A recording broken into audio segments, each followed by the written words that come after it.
A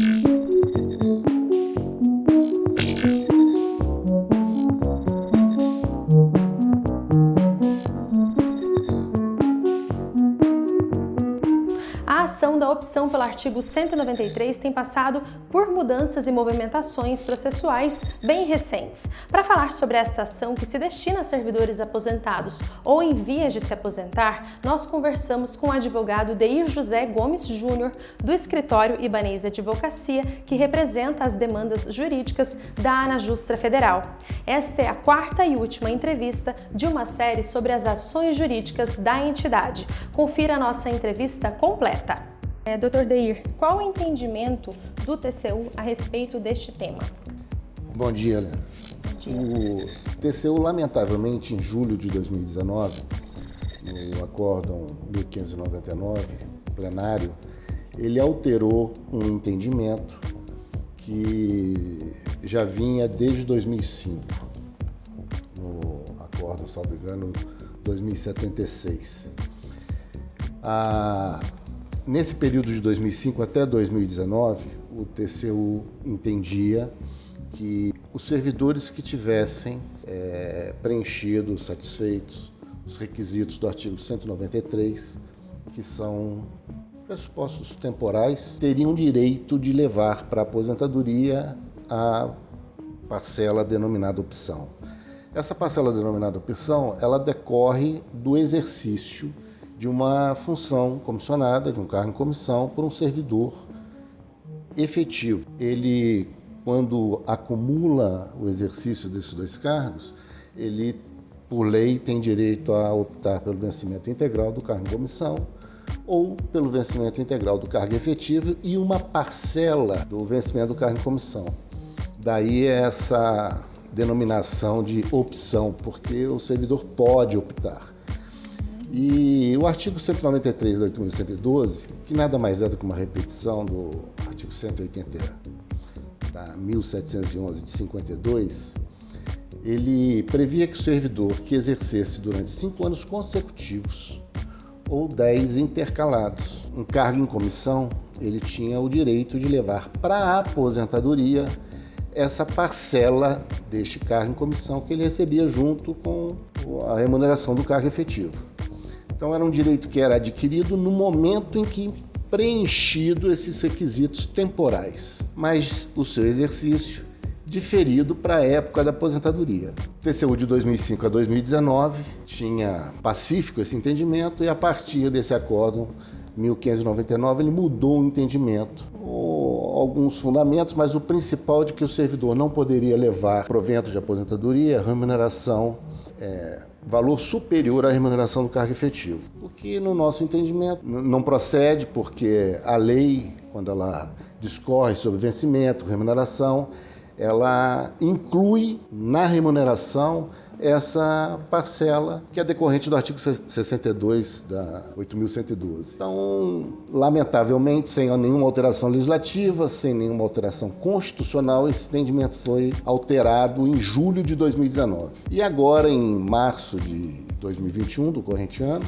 numa representação, o TCU determinou aos órgãos da administração pública federal que, de ofício, fizessem uma revisão nos atos de aposentadoria concedidos com esta parcela opção. Para aqueles que tivessem se aposentado com menos de 5 anos, era para suprimir a parcela. E quem estivesse há mais de 5 anos aposentado, com o registro expresso ou tácito pelo TCU, porque depois de 5 anos essa homologação ela é tácita, era para transformar a parcela opção em vantagem pessoal a ser absorvida por eventuais reajustes futuros. Então a situação hoje lamentavelmente essa, né? Houve uma mudança de entendimento no âmbito do TCU e que nós estamos tentando, né, reverter para que seja respeitado até por uma questão de segurança jurídica, né? O que foi decidido durante 14 anos de forma pacífica. Certo. Para que o servidor entenda mais detalhadamente, no caso, como que ele sabe se ele vai ser atingido por essa decisão? A exemplo de um servidor que é aposentado há mais de 5 anos, por exemplo. Bom, na realidade, todos os servidores aposentados serão atingidos. O problema até com uma violação aí ao princípio da isonomia, né? Porque o direito decorre do preenchimento de um requisito temporal. O TCU acabou criando, com essa decisão, nessa representação agora em março de 2001, duas categorias de servidores. Quem tem menos de 5 anos de aposentado e ainda não teve o seu ato de aposentadoria, ainda está pendente de julgamento e de registro pelo TCU, este servidor, o TCU determinou ao respectivo órgão, foram todos os órgãos da administração, que revisse de ofício esta concessão da parcela opção nos proventos de aposentadoria e suprimisse. Ponto. Quem tem mais de 5 anos de aposentado vai estar em duas situações. Ou vai ter o seu ato já julgado e registrado pelo TCU, dentro daquele entendimento que só mudou em julho de 2019, quer dizer, era considerado legal essa parcela nos proventos de aposentadoria, ou então não teve o seu ato ainda registrado, né, apesar de já ter decorrido 5 anos, e como já passou do prazo que o TCU tem para isso, então isso não pode ser modificado. Como não pode ser modificado, o TCU determinou que se transformasse essa parcela em vantagem pessoal. E na medida em que determinou essa transformação, determinou também que essa parcela, essa vantagem pessoal, ela venha a ser absorvida por futuros reajustes, né? Então, de qualquer maneira, todos os servidores aposentados serão atingidos. A diferença é que, para quem tem menos de 5 anos e ainda não teve o seu ato apreciado pelo TCU, o seu ato de aposentadoria, a supressão ela é imediata. E para quem tem mais de 5 anos, com o ato já apreciado, expresso ou tacitamente, né? Aí vai ser uma transformação dessa parcela opção numa vantagem pessoal. Certo. O senhor disse que agora, após esses 14 anos dessa mudança, vocês estão buscando medidas para amenizar isso. Quais são essas medidas que a assessoria jurídica tem tomado, né? Como que vocês estão atuando?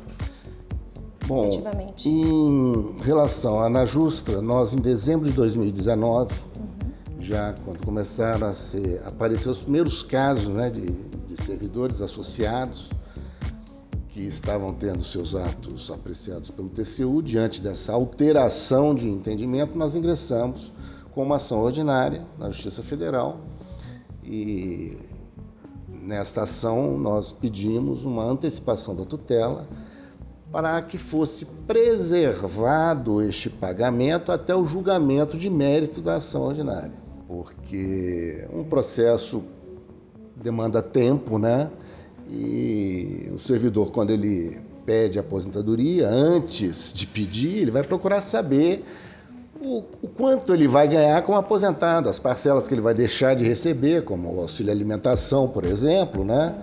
E para procurar ajustar o orçamento dele dentro dessa nova realidade como aposentado, né?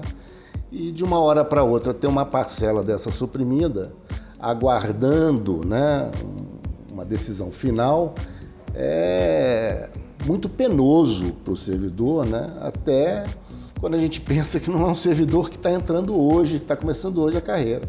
Pelo contrário, já está com 30, 35, 40 anos já de serviço público, né? E de uma hora para outra ver suprimida uma parcela da sua remuneração é muito penoso.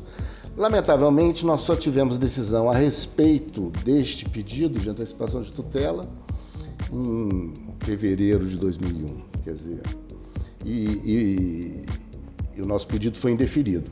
Mas imediatamente a gente ingressou com agravo instrumento no TRF e já foi distribuído, o desembargador que recebeu por distribuição já determinou a oitiva da União e a União já se manifestou sobre o nosso pedido de antecipação da tutela recursal e nós estamos aguardando aí para muito breve, talvez até no decorrer dessa semana ou da próxima, uma decisão que a gente espera e deseja que seja favorável, né?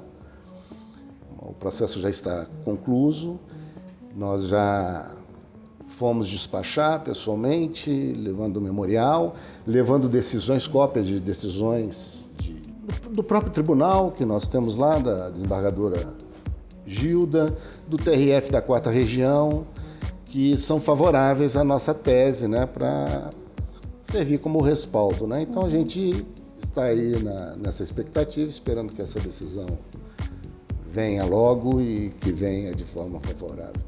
Certo. Doutor, essa é uma importante ação em andamento, né? Para que o servidor que nos assiste entenda, ela ainda tem a possibilidade de ser ingressada? Quem não aderiu ao pleito ainda pode fazê-lo? Pode fazer agora, sem sombra de dúvida, até porque, como os órgãos da administração pública, em relação à decisão que foi proferida, a esse acórdão 565 de 2021, de março de 2021 agora, que determinou aos órgãos da administração que fizesse essa revisão de ofício, lá no acórdão está dizendo que os órgãos identificassem os servidores, notificassem, né? Então, provavelmente, os servidores serão notificados de que o seu ato está sendo revisto. Então, nesta hora, é possível entrar e até antecipadamente também. Eu estou falando aqui no processo da ANAJUST, mas que, na realidade, são 2 processos, porque, como vieram autorizações posteriores, então acabamos entrando com outro processo em relação a esses novos. Então, pode sim. E não só pode, como eu acho que deve, porque é uma decisão muito violenta essa do TCU. Certo. Obrigada, doutor, por esse esclarecimento. Com um histórico de vitórias no campo judicial, ações em andamento e também algumas abertas para adesão, nós encerramos aqui nossa série sobre os pleitos jurídicos da ANAJUST Federal. Falamos sobre os 4 principais que hoje estão em andamento e principalmente o mais recente deles, que trata sobre a Lei 13.317 de 2016. Todas essas informações estão reunidas no nosso site anajustrafederal.org.br, além dos vídeos de toda essa série. Você pode reassisti-los e enviar as suas perguntas direto para o setor de ações em ações@anajustrafederal.org.br. Nossa série termina aqui. Obrigada!